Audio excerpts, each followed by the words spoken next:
النائبة فريدة الشباشي، من هي؟ هي مواطنة مصرية. أيوة. يعني تتمنى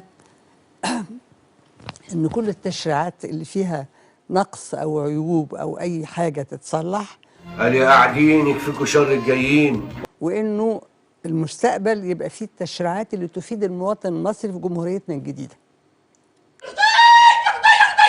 ايه السبب حالة التمرد اللي كانت موجودة جوه فريدة من الصغر؟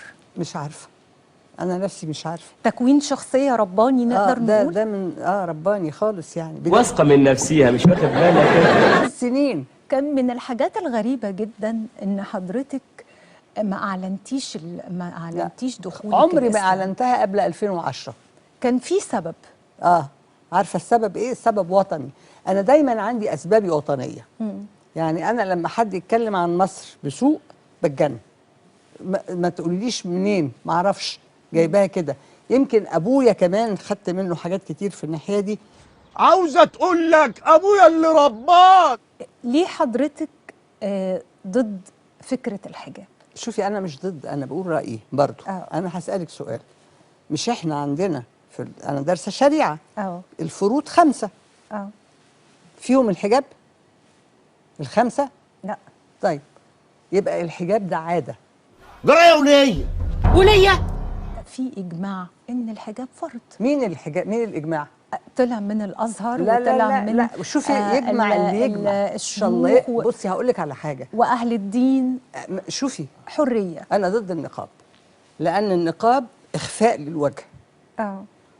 وأنا قلت مرة لواحدة كنا مع الله يرحمه وائل الإبراشي، تقول لي أنا حقي، ده حقي. قلت لها أنت حقك تتخفي، فين حقي أعرف مين اللي جنبي؟ يعني اللي عايز يلبس النقاب يلبس النقاب، واللي يعني عايز يلبس الحجاب يلبس الحجاب، واللي مش عايز يلبس ما يلبسش.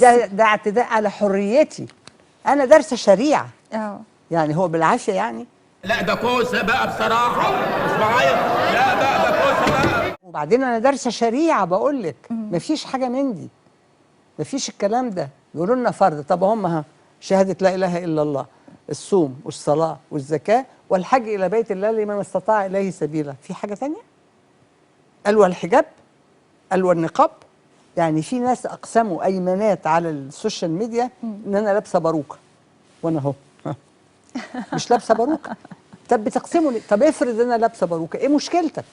شعرك ولا باروكة؟ لا شعري. لا يا كدابة، دي باروكة. لا شعري. معقولة ده شعرك والله؟ أصل أنا متعقد من البواريك، والله متعقد من البواريك.